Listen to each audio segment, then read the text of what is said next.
AJ Styles appears at IMPACT Slammiversary. Vince McMahon was reportedly more hands-on than usual at last week's SmackDown, and a top AEW star is possibly getting a new look. More on that later on. Hey everyone, it's Jack and Ross with the news. It's just been IMPACT Slammiversary last night, and there's a lot of stuff to report on. The main thing, I suppose, Ross, is the AJ Styles appearance via video to commemorate the 20th anniversary of Impact Wrestling. Not a one-camera setup, but a two-camera setup. A lovely window blind thing in the background. It looked wooden. It looked bloody lovely, so it did. But he was just going on about how, it's been 2 decades. He is Mr. TNA. He pays respect to Samoa Joe, Christopher Daniels, whom he faced for the X Division title at Unbreakable in 2005. The stuff with Loki and what were the Elvis bollocks? The Flying Elvises. The Flying Elvises. The Elvis bollocks. A bit difference to the Elvis bollocks. Yeah. All that sort of stuff. It was nice to see him there because, as I just said there, he will always be Mr. TNA, won't he? Yeah, 100%. I'm surprised a little bit that he mentioned Samoa Joe and Daniels, because obviously that match is maybe the most iconic match in TNA or Impact history, but they're both AEW lads now. So I know. Yeah. You know what this means, everybody? AJ Styles to AEW. It's happening. He wasn't the only major name to appear via a video message. Also Sting and Kurt Angle. Very differing video packages or video appearances from Sting and Kurt Angle. I've not seen these ones, so run me through what happened. Well, I've not either, but don't worry, it's fine. It only happened a few hours ago. I was asleep. But Tom has written in the notes, because he did watch it on the YouTube. He said, whilst Sting's was a polished video package containing highlights, Kurt Angle's resembled a cameo, short, in portrait mode, and rushed. You've got to do what you got to do. That's a damning indictment from Tom Campbell there on Kurt Angle. Many other things to note from the show as well. Appearances from the likes of Jim Mitchell, the Sinister Minister, who managed Slash in the Reverse Battle Royal. There was a Reverse Battle Royal on the pre-show, which was kind of an excuse to get loads of names in. I think it's fantastic that they did that match as well, because it's obviously one of those matches in TNA history that a lot of people go, what on earth are we doing? Ridiculous stipulation, yeah. But leading into the bollocks, we should say. Yes, lampooning it on purpose. It was good. Shark Boy made his return as well. He won the Reverse Battle Royal. America's Most Wanted, one of the biggest tag teams in Impact history. They kind of toasted beers with the two. The Wildcat was looking good. Chris Harris. I saw a picture this morning on Twitter, but the Wildcat looks like it was 2002 again. Fantastic. Scott D'Amore came out in Team Canada attire with a Canadian flag to do commentary. Christy Hemme was the special guest ring announcer at one point. Dixie Carter thanked the fans before introducing Davey Richards as the final member of the Impact Originals team in that big 10-man tag team match. Tracy Brooks, who is Frankie Kazarian's real-life wife, got physically involved, attacking Maria Kanellis at one point and almost succumbing to an attack from PCO. Earl Hebner, this was a lovely moment actually. Earl Hebner jumped the guardrail to make the match-winning pinfall for the Impact Originals, after which he and his son Brian pointed upwards, paying tribute, of course, to Dave Hebner, who recently passed away, sadly. But it was a lovely moment. Jordan Grace hit a muscle buster, maybe a tribute to Samoa Joe, who knows, during the Queen of the Mountain match. And Josh Alexander and Eric Young had loads of TNA finishers and stuff, loads of references in their match as well, with Josh Alexander at one point hitting a Styles Clash for a near fall before nearly getting a tap out with an ankle lock. Eric Young hit him with the stroke, Jeff Jarrett's finisher, and a guitar before hitting a Bully Ray pile driver onto the exposed ring boards. On top of all that, there were several title changes at Slammiversary last night. First of all, Rich Swann defeated Brian Myers to become the undisputed digital media champion, the coolest name of all titles in wrestling. Speedball Mike Bailey won the Ultimate X to become the new X Division champion. That's just like a glove that fits. It is. It really does fit him. Speedball. Rosemary and Taya Valkyrie won the Knockouts Tag Team Championships. The Good Brothers beat the Briscoes to become the Impact Tag Team Champions. Questionable booking there. I assume so. Well, it seems like the Briscoes have had all the momentum since WrestleMania weekend, but now the Good Brothers have... I don't know what's happened there. One of the Briscoes had a kid, didn't they? Let's blame the child. Oh, right, okay, fair enough. Sleepless nights that comes with new fatherhood. And then finally, Jordan Grace, as we said earlier, won the Queen of the Mountain to become the Knockouts champion.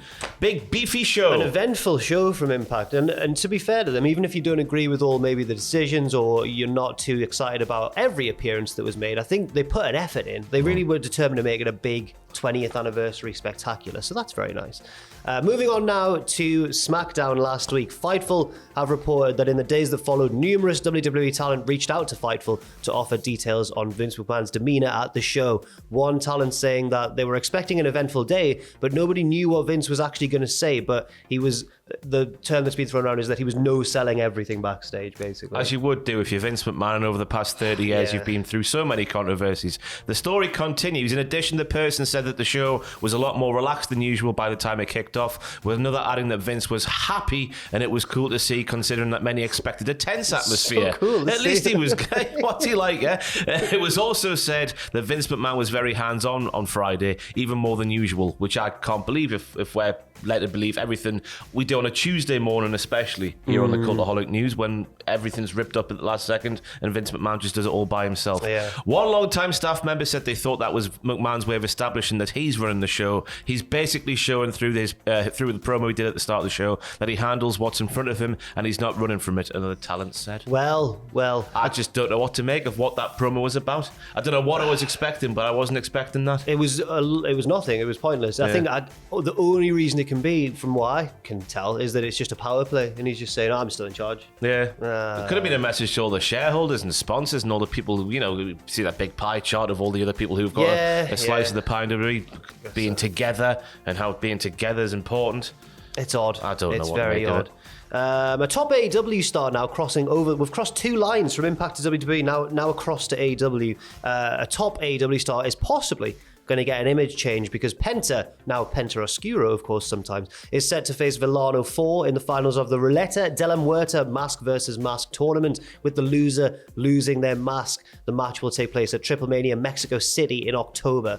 Now, I don't know which way this will go, because Penta is the more prominent current star, I suppose, at least in the English-speaking world. So you'd think, well, he'll be the one to keep his mask. Yeah. But Penta, he loves losing his mask in matches. He loses it all the time. Who, Penta does? Yeah, the Bucks took it off him recently. Oh, right. I mean, just having it stolen off. Not ceremonially losing. Yeah. Yeah. Will this be the first time ever in his career, I assume? I assume so, yeah. Yeah. But look, I don't know what to make of that. No. It's up in the air, innit? I guess that's a reason to tune in. We've seen his face before, but it's been like caked in blood or paint. He lost it. He got his mask torn in the match against Vampiro and Lucha Underground and stuff like that. But we'll have to wait and see what happens.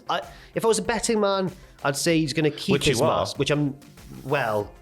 When it comes to wrestling, you love a little cheeky dabble on the wrestling. I never go over like £2. But if I was a betting man on Triple Mania, I'd say that Penta will keep the mask. There you go, you heard it here No, first. I don't take that. I'm not Odds a of tipster. 2-1 on there No.